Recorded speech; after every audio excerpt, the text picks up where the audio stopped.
Hello, and welcome to the Mocha Minutes podcast. I'm Stephanie. Thank you so much for joining me.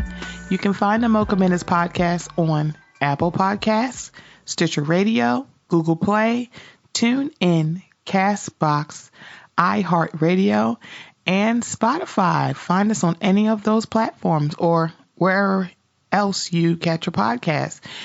Also, still soliciting for ratings and reviews. If you would be so inclined, please leave us some 5 stars. Leave us some reviews. Would greatly appreciate it. Also, you can find me on Instagram, Facebook, and Twitter at Mocha Minutes on all 3 of those platforms. If you want to shoot me an email, give me some feedback. Other than on those 3 places, you can email me at mochaminutes@gmail.com.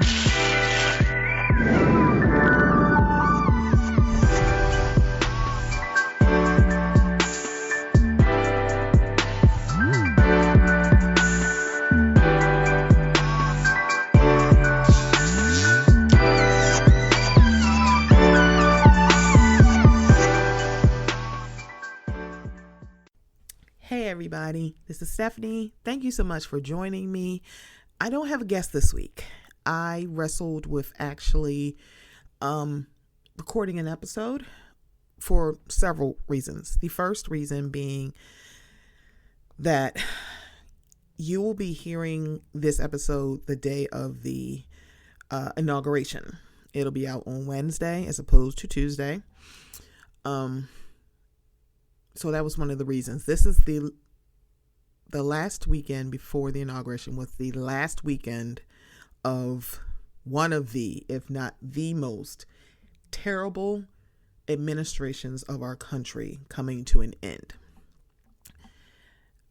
In the last few weeks, we have seen just disgusting behavior from the administration that is supposed to be governing the entire country, not just the white part of the country, but also from people who were their supporters, that in 2016 told so many of us that had voted for Hillary Clinton and or a third party that when Trump won, we should just suck it up, and you guys need to just, he won. Respect the results.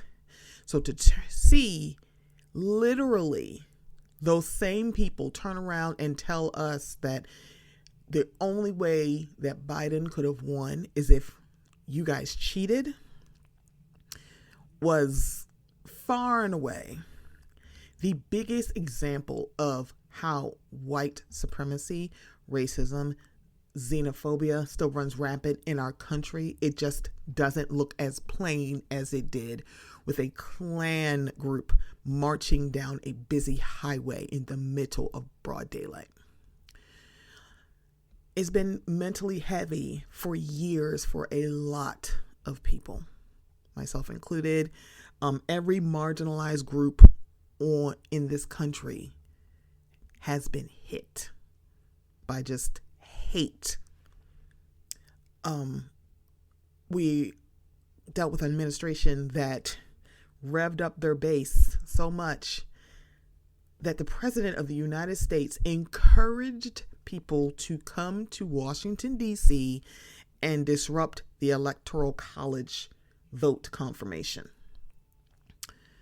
This is the person that y'all think should run your country, because if he is sitting in that seat, that means you guys can go unchecked. And that is not how this is going. Joe Biden will be sworn in at 10 a.m. And so will Kamala Harris. And then the real fun begins, because not only did this administration be an embarrassment to our country for 4 years, they are breaking traditions. There was no peaceful transfer of power. The sitting occupant of the White House has said that he is not going to attend the inauguration. History making. Oh, and also he's providing another historical reference. He has been impeached in the House not once, but twice. And the reason why he hasn't been removed from office is because the Senate, which is now being ran by the majority leader, Mitch McConnell, said they would not go back into session until after the inauguration. So that's why he was still in office, for everybody who doesn't know. The House votes to impeach. The Senate votes on removal from office, for everybody who didn't know. So I struggled. And then to add to the struggle were some of the same people spouting racist rhetoric, xenophobic, homophobic, misogynistic, transphobic, any phobia or ism that you can find. They were spouting. They decided to use out of context quotes from Martin Luther King Jr. When it comes to our great ones, our great heroes, our icons, especially our civil rights icons, you will watch white people act like everybody liked them, that everybody was behind their message.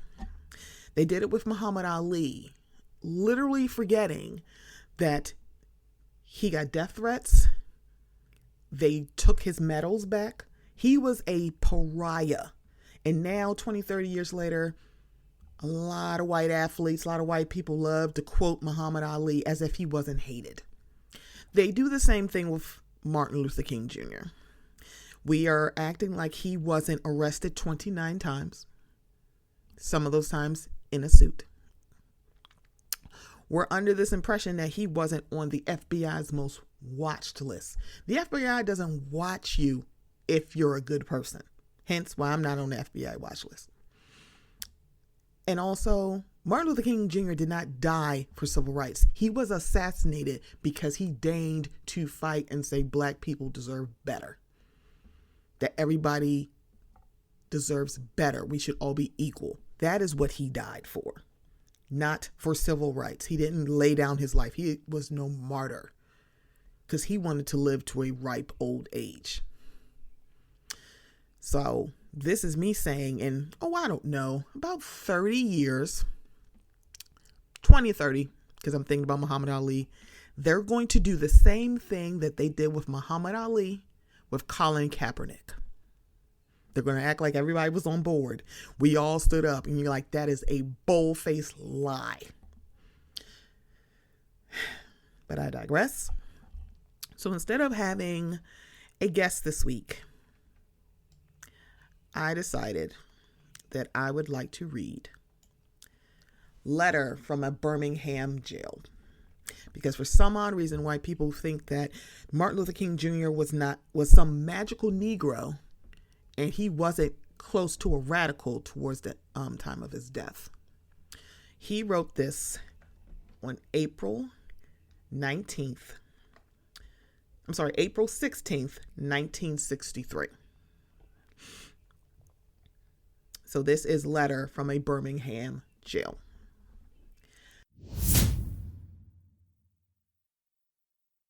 My dear fellow clergymen, while confined here in the Birmingham City Jail, I came across your recent statement calling my present activities unwise and untimely, quote unquote.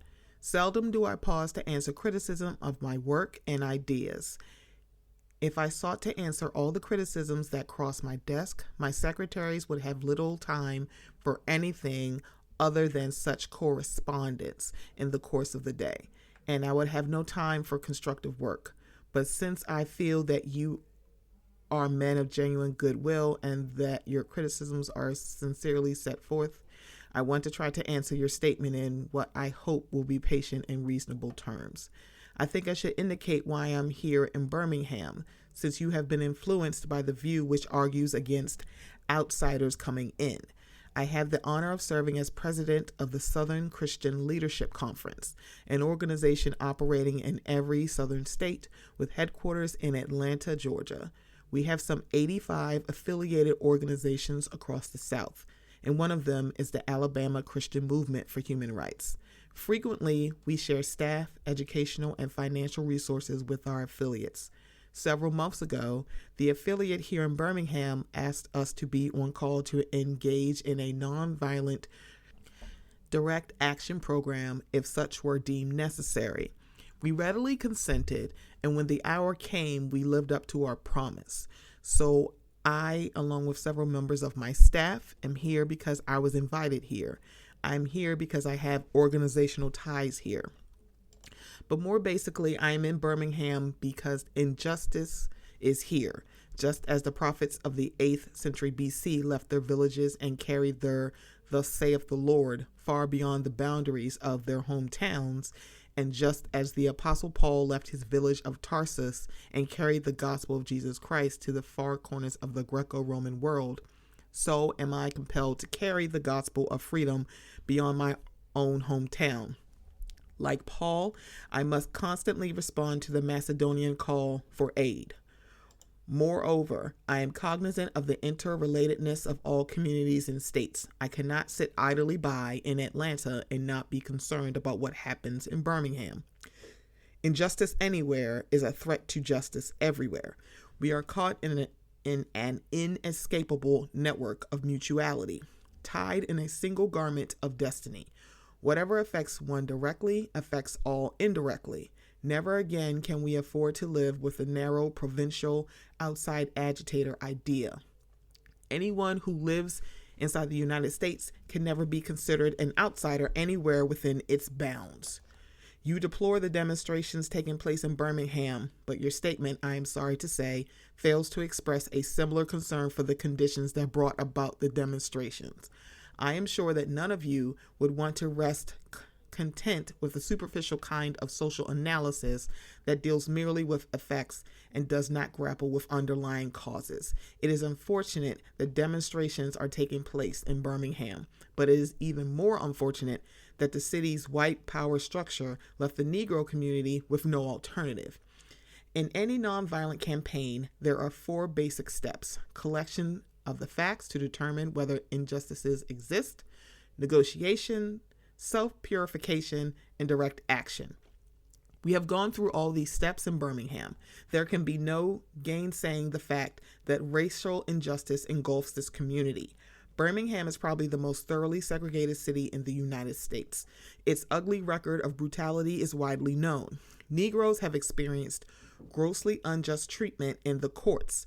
There have been more unsolved bombings of Negro homes and churches in Birmingham than any other city in the nation. These are the hard, brutal facts of the case.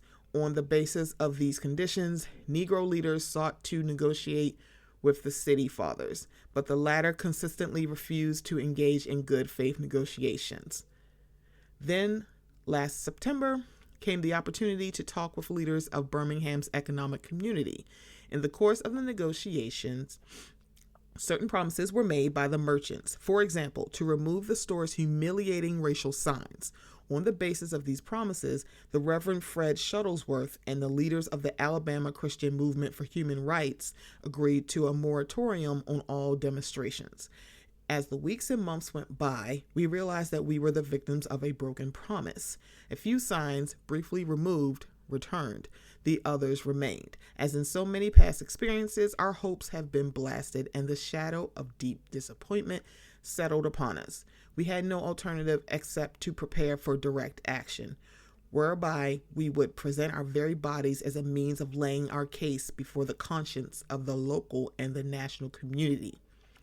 Mindful of the difficulties involved, we decided to undertake a process of self-purification. We began a series of workshops on nonviolence, and we repeatedly asked ourselves, are you able to accept blows without retaliating? Are you able to endure the ordeal of jail? We decided to schedule our direct action program for the Easter season, realizing that except for Christmas, This is the main shopping period of the year. Knowing that a strong economic withdrawal program would be the byproduct of direct action, we felt that this would be the best time to bring pressure to bear on the merchants for the needed change. Then it occurred to us that Birmingham's mayoral election was coming up in March, and we speedily decided to postpone action until after Election Day. When we discovered that the Commissioner of Public Safety, Eugene Bull Connor, had piled up enough votes to be in the runoff, we decided again to postpone action until the day after the runoff so that the demonstrations could not be used to cloud the issues. Like many others, we waited to see Mr. Connor defeated, and to this end, we endured postponement after postponement. Having aided in this community need, we felt that our direct action program could be delayed no longer. You may well ask, why direct action? Why sit-ins, marches, and so forth? Isn't negotiation a better path? You are quite right in calling for negotiation. Indeed, this is the very purpose of direct action. Nonviolent direct action seeks to create such a crisis and foster such a tension that a community which has constantly refused to negotiate is forced to confront the issue. It seeks so to dramatize the issue that it can no longer be ignored. My citing the creation of tension as part of the work of the nonviolent resistor may sound rather shocking, but I must confess that I'm not afraid of the word tension. I have earnestly opposed violent tension, but there is a type of constructive nonviolent tension which is necessary for growth. Just as Socrates felt that it was necessary to create a tension in the mind so that individuals could rise from the bondage of myths and half-truths to the unfettered realm of creative analysis and objective appraisal, so must we see the need for nonviolent gadflies to create the kind of tension in society that will help men rise from the dark depths of prejudice and racism to the majestic heights of understanding and brotherhood. The purpose of our direct action program is to create a situation so crisis-packed that it will inevitably open the door to negotiation. I therefore concur with you in your call for negotiation.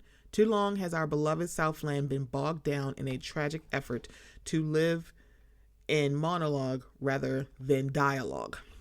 One of the basic points in your statement is that the action that I and my associates have taken in Birmingham is untimely. Some have asked, why didn't you give the new city administration time to act?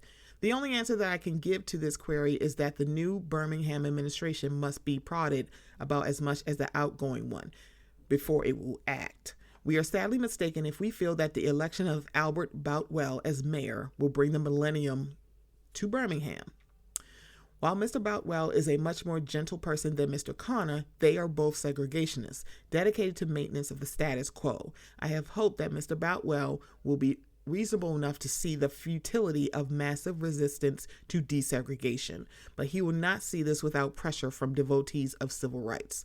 My friends, I must say to you that we have not made a single gain in civil rights without determined legal and nonviolent pressure. Lamentably, it is an historical fact that privileged groups seldom give up their privileges voluntarily. Individuals may see the moral light and voluntarily give up their unjust posture, but as Reinhold Niebuhr has reminded us, groups tend to be more immoral than individuals. We know through painful experience that freedom is never voluntarily given by the oppressor. It must be demanded by the oppressed.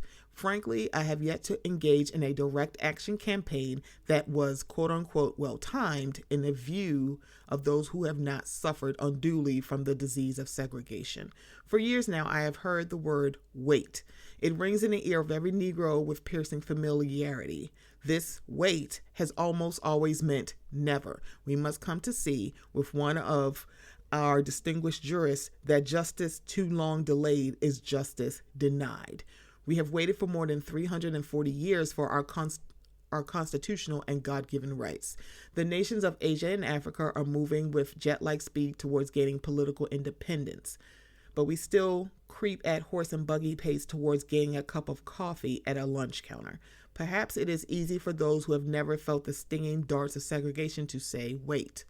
But when you have seen vicious mobs lynch your mothers and fathers at will and drown your sisters and brothers at whim. When you have seen hate-filled policemen curse, kick, and even kill your black brothers and sisters.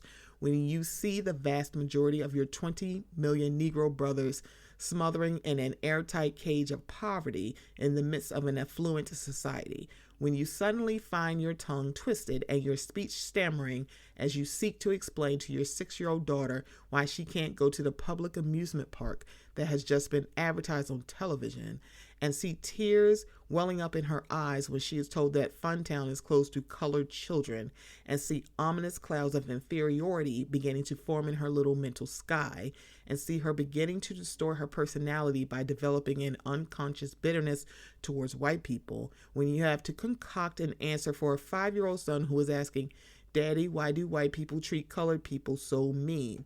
When you take a cross-country drive and find it necessary to sleep night after night in the uncomfortable corners of your automobile because no motel will accept you, when you are humiliated day in and day out by nagging signs reading white and colored, when your first name becomes nigger, your middle name becomes boy, however old you are, and your last name becomes John, and your wife and mother are never given the respected title Mrs., when you are harried by day and haunted by night by the fact that you are a Negro, living constantly at tiptoe stance, never quite knowing what to expect next, and are plagued with inner fears and outer resentments, when you are forever fighting a degenerating sense of nobodiness, then you will understand why we find it difficult to wait.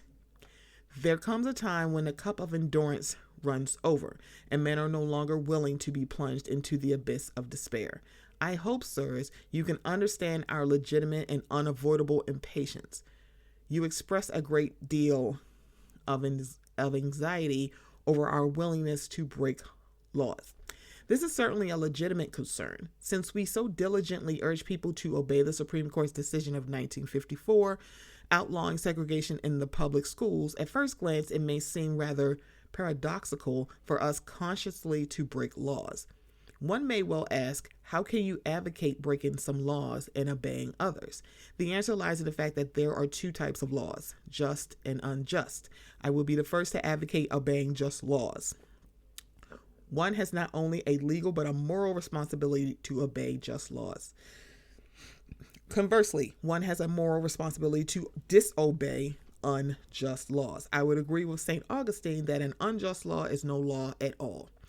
Now, what is the difference between the two? How does one determine whether a law is just or unjust? A just law is a man-made code that squares with the moral law or the law of God. An unjust law is a code that is out of harmony with the moral law. To put it in terms of St. Thomas Aquinas, an unjust law is a human law that is not rooted in eternal law and natural law. Any law that uplifts human personality is just. Any law that degrades human personality is unjust. All segregation statutes are unjust because segregation distorts the soul and damages the personality. It gives the segregator a false sense of superiority, and the segregated a false sense of inferiority. Segregation, to use the terminology of the Jewish philosopher Martin Buber, substitutes an I-it relationship for an I-thou relationship and ends up relegating persons to the status of things. Hence, segregation is not only politically, economically, and sociologically unsound, it is morally wrong and sinful. Paul Tillich has said that sin is separation. Is not segregation an existential expression of man's tragic separation? His awful estrangement, his terrible sinfulness. Thus, it is that I can urge men to obey the 1954 decision of the Supreme Court, for it is morally right, and I can urge them to disobey segregation ordinances, for they are morally wrong. Let us consider a more concrete example of just and unjust laws. An unjust law is a code that a numerical or power majority group compels a minority group to obey but does not make binding on itself. This is difference made legal. By the same token, a just law is a code that a majority compels a minority to follow and that it is willing to follow itself. This is sameness made legal. Let me give another explanation. A law is unjust if it is inflicted on a minority that, as a result of being denied the right to vote, had no part in enacting or devising the law. Who can say that the legislator of Alabama, which set up that state's segregation laws, was democratically elected?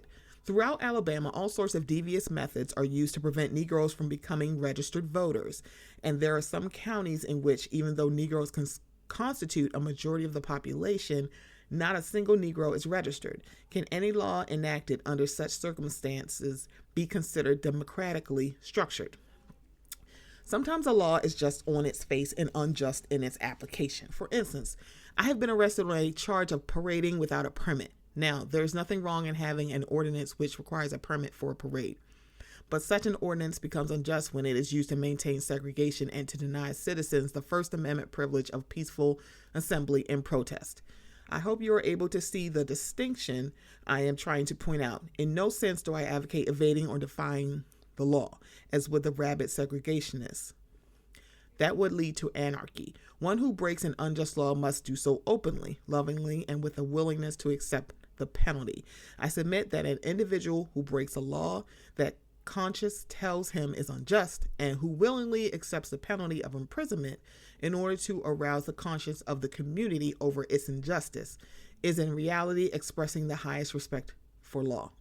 Of course, there is nothing new about this kind of civil disobedience. It was evidenced sublimely in the refusal of Shadrach, Meshach, and Abednego to obey the laws of Nebuchadnezzar on the grounds that a higher moral law was at stake. It was practiced superbly by the early Christians who were willing to face hungry lions and the excruciating pain of chopping blocks rather than submit to certain unjust laws of the Roman Empire. To a degree, academic freedom is a reality today because Socrates practiced civil disobedience. In our own nation, the Boston Tea Party represented a massive act of civil disobedience. We should never forget that everything Adolf Hitler did in Germany was quote-unquote legal, and everything the Hungarian freedom fighters did in Hungary was quote-unquote illegal. It was quote-unquote illegal to aid and comfort a Jew in Hitler's Germany. Even so, I'm sure that had I lived in Germany at the time, I would have aided and comforted my Jewish brothers. If today I lived in a communist country where certain principles dear to the Christian faith are suppressed, I would openly advocate disobeying that country's anti-religious laws. I must make two honest confessions to you, my Christian and Jewish brothers. First, I must confess that over the past few years, I have been gravely disappointed with the white moderate. I've almost reached the regrettable conclusion that the Negro's greatest stumbling block in his stride toward freedom is not the white citizen's counselor or the Ku Klux Klanner, but the white moderate, who is more devoted to quote-unquote order than to justice, who prefers a negative peace, which is the absence of tension, to a positive peace, which is the presence of justice, who constantly says, I agree with you in the goal you seek, but I cannot agree with your methods of direct action, who paternalistically believes he can set the timetable for another man's freedom, who lives by a mythical concept of time, and who constantly advises the Negro to wait for a quote-unquote more convenient season. Shallow understanding from people of good will is more frustrating than absolute misunderstanding from people of ill will. Lukewarm acceptance is much more bewildering than outright rejection. I had hoped that the white moderate would understand that law and order exists for the purpose of establishing justice, and that when they fail in this purpose, they become the dangerously structured dams that block the flow of social progress. I had hoped that the white moderate would understand that the present tension of the South is a necessary phase of the transition from an obnoxious negative peace in which the Negro passively accepted his unjust plight to a substantive and positive peace in which all men will respect the dignity and worth of human personality. Actually, we who engage in nonviolent direct action are not the creators of tension. We merely bring to the surface the hidden tension that is already alive. We bring it out in the open where it can be seen and dealt with, like a boil that can never be cured so long as it is covered up, but must be open with all its ugliness to the natural medicines of air and light. Injustice must be exposed with all the tension its exposure creates, to the light of human conscience and the air of national opinion before it can be cured. In your statement, you assert that our actions, even though peaceful, must be condemned because they precipitate violence. But is this a logical assertion? Isn't this like condemning a robbed man because his possession of money precipitated the evil act of robbery? Isn't this like condemning Socrates because his unswerving commitment to truth and his philosophical inquiries precipitated the act by the misguided populace in which they made him drink hemlock? Isn't this like condemning Jesus because his unique God consciousness and never ceasing devotion to God's will precipitated the evil act of crucifixion? We must come to see that, as the federal courts have consistently affirmed, it is wrong to urge an individual to cease his efforts to gain his basic constitutional rights, because the quest may precipitate violence. Society must protect the robbed and punish the robber. I had also hoped that the white moderate would reject the myth concerning time in relation to the struggle for freedom. I have just received a letter from a white brother in Texas. He writes, "All Christians know that the colored people will receive equal rights eventually, but it is possible that you are in too great a religious hurry. It has taken Christianity almost 2,000 years to accomplish what it has. The teachings of Christ take time to come to earth." Such an attitude stems from a tragic misconception of time, that the strangely irrational notion that there is something in the very flow of time that will inevitably cure all ills. Actually, time itself is neutral. It can be used either destructively or constructively. More and more, I feel that the people of ill will have used time much more effectively than the people of goodwill. We will have to repent in this generation, not merely for the hateful words and actions of the bad people, but for the appalling silence of the good people. Human progress never rolls in on wheels of inevitability. It comes through the tireless efforts of men willing to be co-workers with God, and without this hard work, time itself becomes an ally of the forces of social stagnation. We must use time creatively, in the knowledge that the time is always ripe to do right. Now is the time to make real the promise of democracy and transform our pending national elegy into a creative psalm of brotherhood.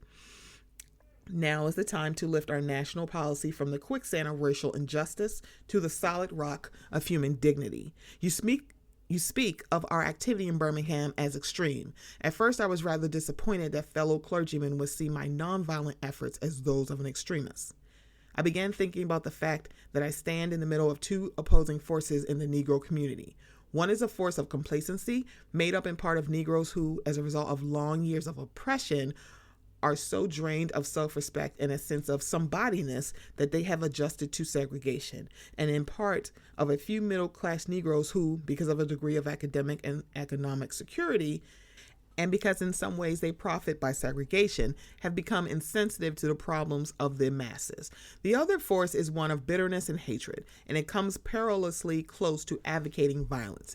It is expressed in the various black nationalist groups that are springing up across the nation, the largest and best known being Elijah Muhammad's Muslim movement, nourished by the Negro's frustration over the continued existence of racial discrimination. This movement is made up of people who have lost faith in America, who have absolutely repudiated Christianity, and who have concluded that the white man is an incorrigible devil. I have tried to stand between these two forces, saying that we need emulate neither the do-nothingism of the complacent nor the hatred and despair of the black nationalists, for there is the more excellent way of love and nonviolent protest. I am grateful to God that through the influence of the Negro Church, the way of nonviolence became an integral part of our struggle.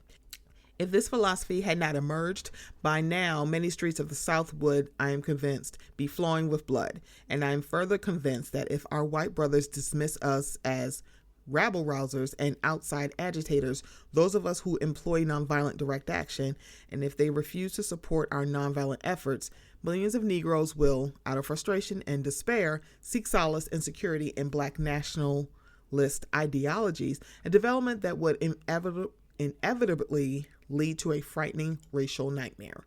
Oppressed people cannot remain oppressed forever. The yearning for freedom eventually manifests itself, and that is what has happened to the American Negro. Something within has reminded him of his birthright of freedom, and something without has reminded him that it can be gained. Consciously or unconsciously, he has been caught up in the zeitgeist, and with his black brothers of Africa and his brown and yellow brothers of Asia, South America, and the Caribbean, the United States Negro is moved with a sense of great urgency towards the promised land of racial justice. If one recognizes this vital urge that has engulfed the Negro community, one should readily understand why public demonstrations are taking place. The Negro has many pent-up resentments and latent frustrations, and he must release them. So let him march. Let him make prayer pilgrimages to the city hall. Let him go on freedom rides and try to understand why he must do so. If his repressed emotions are not released in nonviolent ways, they will seek expression through violence. This is not a threat, but a fact of history. So I have not said to my people, get rid of your discontent. Rather, I have tried to say that this normal and healthy discontent can be channeled into the creative outlet of nonviolent direct action. And now this approach is being termed extremist. But though I was initially disappointed at being categorized as an extremist, as I continued to think about the matter, I gradually gained a measure of satisfaction from the label. Was not Jesus an extremist for love? Love your enemies, bless them that curse you, do good to them that hate you, and pray for them which despitefully use you and persecute you. Was not Amos an extremist for justice? Let justice roll down like waters and righteousness like an ever-flowing stream. Was not Paul an extremist for the Christian gospel? I bear in my body the marks of the Lord Jesus. Was not Martin Luther an extremist? Here I stand, I cannot do otherwise, so help me God. And John Bunyan, I will stay in jail to the end of my days before I make a butchery of my conscience. And Abraham Lincoln, this nation cannot survive half slave and half free. And Thomas Jefferson, we hold these truths to be self-evident, that all men are created equal. So the question is not whether we will be extremists, but what kind of extremists we will be. Will we be extremists for hate or for love? Will we be extremists for the preservation of injustice or for the extension of justice? In that dramatic scene on Calvary's Hill, 3 men were crucified. We must never forget that all 3 were crucified for the same crime, the crime of extremism. 2 were extremists for immorality and thus fell below their environment. The other, Jesus Christ, was an extremist for love, truth, and goodness, and thereby rose above his environment. Perhaps the South, the nation, and the world are in dire need of creative extremists. I had hoped that the white moderate would see this need. Perhaps I was too optimistic. Perhaps I expected too much. I suppose I should have realized that few members of the oppressor race can understand the deep groans and passionate yearnings of the oppressed race. And still fewer have the vision to see that injustice must be rooted out by strong, persistent, and determined action. I am thankful, however, that some of our white brothers in the South have grasped the meaning of this social revolution and committed themselves to it. They are still all too few in quantity, but they are big in quality. Some, such as Ralph McGill, Lillian Smith, Harry Golden, James McBride Dabbs, Ann Braden, and Sarah Patton Boyle have written about our struggle in eloquent and prophetic terms. Others have marched with us down nameless streets of the South. They have languished in filthy, roach-infested jails, suffering the abuse and brutality of policemen who view them as dirty nigger lovers. Unlike so many of their moderate brothers and sisters, they have recognized the urgency of the moment and sensed the need for powerful action antidotes to combat the disease of segregation. Let me take note of my other major disappointment. I had been so greatly disappointed with the white church and its leadership. Of course, there are some notable exceptions. I am not unmindful of the fact that each of you has taken some significant stands on this issue. I commend you, Reverend Stallings, for your Christian stand on this past Sunday and welcoming Negroes to your worship service on a non-segregated basis. I commend the Catholic leaders of this state for integrating Spring Hill College several years ago. But despite these notable exceptions, I must honestly reiterate that I have been disappointed with the church. I do not say this as one of those negative critics who can always find something wrong with the church. I say this as a minister of the gospel who loves the church and who was nurtured in its bosom, who has been sustained by its spiritual blessings and who will remain true to it as long as the cord of life shall lengthen. When I was suddenly catapulted into the leadership of the bus protest in Montgomery, Alabama, a few years ago, I felt we would be supported by the white church. I felt that the white ministers, priests, and rabbis of the South would be among our strongest allies. Instead, some have been outright opponents, refusing to understand the freedom movement and misrepresenting its leaders. All too many others have been more cautious than courageous and have remained silent behind the anesthetizing security of stained glass windows. In spite of my shattered dreams, I came to Birmingham with the hope that the white religious leadership of this community would see the justice of our cause and with deep moral concern would serve as the channel through which our great grievances could reach the power structure. I had hoped that each of you would understand, but again, I have been disappointed. I've heard numerous Southern religious leaders admonish their worshipers to comply with a desegregation decision because it is the law. But I have longed to hear white ministers declare, follow this decree because integration is morally right and because the Negro is your brother. In the midst of blatant injustices inflicted upon the Negro, I have watched white churchmen stand on the sideline and mouth pious irrelevancies and sanctimonious trivialities. In the midst of a mighty struggle to rid our nation of racial and economic injustice, I have heard many ministers say those are social issues with which the gospel has no real concern. And I have watched many churches commit themselves to a completely otherworldly religion which makes a strange, unbiblical distinction between body and soul, between the sacred and the secular. I have traveled the length and breadth of Alabama, Mississippi, and all other southern states on sweltering summer days and crisp autumn mornings. I have looked at the South's beautiful churches with their lofty spires pointing heavenward. I have beheld the impressive outlines of her massive religious educational buildings. Over and over, I have found myself asking, what kind of people worship here? Who is their God? Where were their voices when the lips of Governor Barnett dripped with words of interposition and nullification? Where were they when Governor Wallace gave a clarion call for defiance and hatred? Where were their voices of support when bruised and weary Negro men and women decided to rise from the dark dungeons of complacency to the bright hills of creative protest? Yes, these questions are still in my mind. In deep disappointment, I have wept over the laxity of the church. But be assured that my tears have been tears of love. There can be no deep disappointment where there is not deep love. Yes, I love the church. How could I do otherwise? I am in the rather unique position of being the son, the grandson, and the great-grandson of preachers. Yes, I see the church as the body of Christ. But oh, how we have blemished and scarred that body through social neglect and through fear of being nonconformists. There was a time when the church was very powerful, and the time when the early Christians rejoiced at being deemed worthy to suffer for what they believed. In those days, the church was not merely a thermometer that recorded the ideas and principles of popular opinion. It was a thermostat that transformed the mores of society.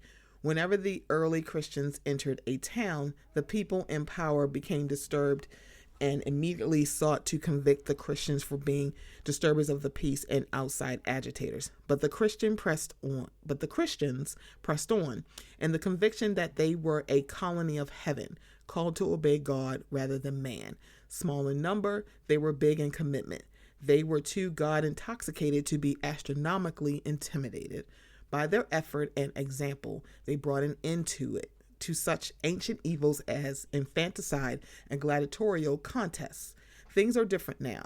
So often, the contemporary church is a weak, ineffectual voice with an uncertain sound. So often, it is an arch defender of the status quo. Far from being disturbed by the presence of the church, the power structure of the average community is consoled by the church's silent and often even vocal sanction of things as they are. But the judgment of God is upon the church as never before.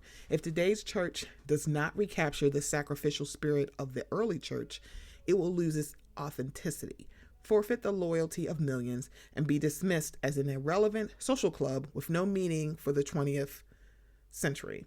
Every day I meet young people whose disappointment with the church has turned into outright disgust. Perhaps I have once again been too optimistic. Is organized religion too inextricably bound to the status quo to save our nation and the world? Perhaps I must turn my faith to the inner spiritual church, the church within the church, as the true ecclesia and the hope of the world. But again, I am thankful to God that some noble souls from the ranks of organized religion have broken loose from the paralyzing chains of conformity and joined us as active partners in the struggle for freedom. They have left their secure congregations and walked the streets of Albany, Georgia with us. They have gone the highways of the South on torturous rides for freedom. Yes, they have gone to jail with us. Some have been dismissed from their churches, have lost the support of their bishops and fellow ministers, but they have acted in the faith that right defeated is stronger than evil triumphant. Their witness has been the spiritual salt that has preserved the true meaning of the gospel in these troubled times.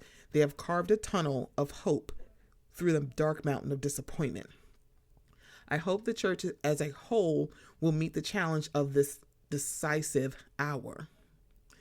But even if the church does not come to the aid of justice, I have no despair about the future. I have no fear about the outcome of our struggle in Birmingham, even if our motives are at present misunderstood. We will reach the goal of freedom in Birmingham and all over the nation, because the goal of America is freedom. Abused and scorned though we may be, our destiny is tied up with America's destiny. Before the pilgrims landed at Plymouth, we were here. Before the pen of Jefferson etched the majestic words of the Declaration of Independence across the pages of history, we were here. For more than 2 centuries, our forebears labored in this country without wages. They made cotton king. They built the homes of their masters while suffering gross injustice and shameful humiliation. And yet, out of a bottomless vitality, they continue to thrive and develop. If the inexpressible cruelties of slavery could not stop us, the opposition we now face will surely fail.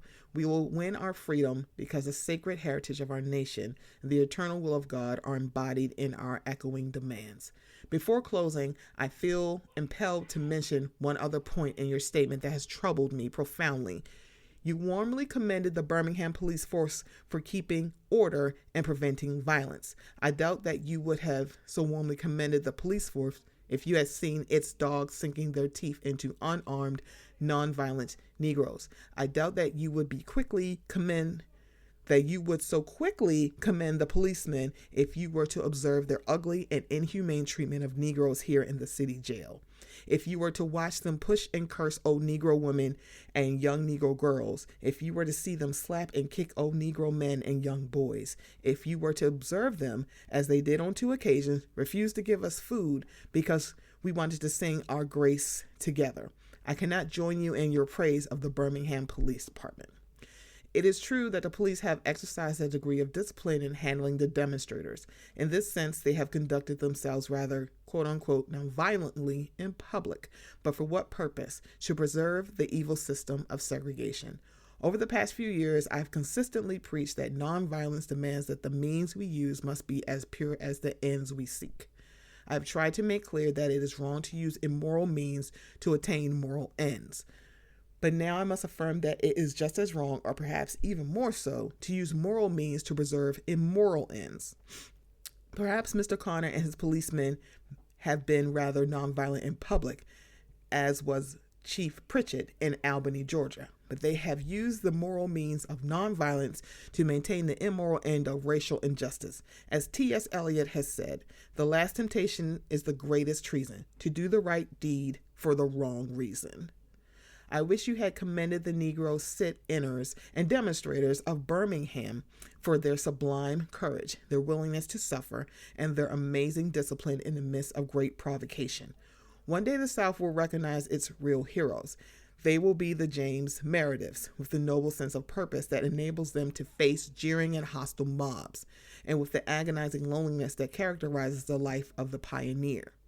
They will be old, oppressed, battered Negro women, symbolized in a 72-year-old woman in Montgomery, Alabama, who rose up with a sense of dignity and with her people decided not to ride segregated buses, and who responded with ungrammatical profundity to one who inquired about her weariness. My feet is tired, but my soul is at rest. They will be the young high school and college students, young ministers of the gospel, and a host of other elders, courageously and nonviolently sitting in at lunch counters and willingly going to jail for conscience sake. One day the South will know that when these disinherited children of God sat down at lunch counters, they were in reality standing up for what is best in the American dream and for the most sacred values of our Judeo-Christian heritage, thereby bringing our nation back to those great wells of democracy which were dug deep by the founding fathers in the formulation of the Constitution and the Declaration of Independence. Never before have I written so long a letter. I'm afraid it is much too long to take your precious time.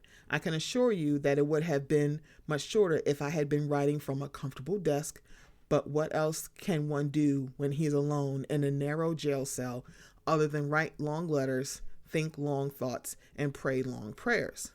If I have said anything in this letter that overstates the truth and indicates an unreasonable impatience, I beg you to forgive me. If I have said anything that understates the truth and indicates my having a patience that allows me to settle for anything less than brotherhood, I beg God to forgive me. I hope this letter finds you strong in the faith. I also hope that circumstances will soon make it possible for me to meet each of you, not as an integrationist or a civil rights leader, but as a fellow clergyman and a Christian brother. Let us all hope that the dark clouds of racial prejudice will soon pass away, and the deep fog of misunderstanding will be lifted from our fear-drenched communities. And in some not too distant tomorrow, the radiant stars of love and brotherhood will shine over our great nation with all those scintillating beauty. Yours for the cause of peace and brotherhood, Martin Luther King, Jr. How long will it take? Somebody's asking, how long will prejudice blind the visions of men?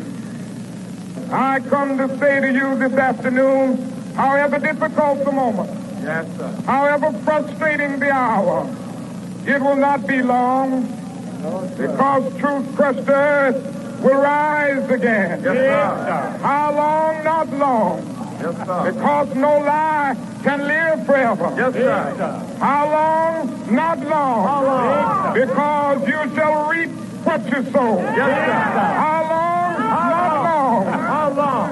Truth forever on the scaffold, wrong forever on the throne. Yes, yes, that scaffold sways the future. Yes. Behind the dim unknown standeth God within the shadow, keeping watch above his own. How long? Not long. Because the arc of the moral universe is long, but it bends toward justice. Yes, how long? Not long.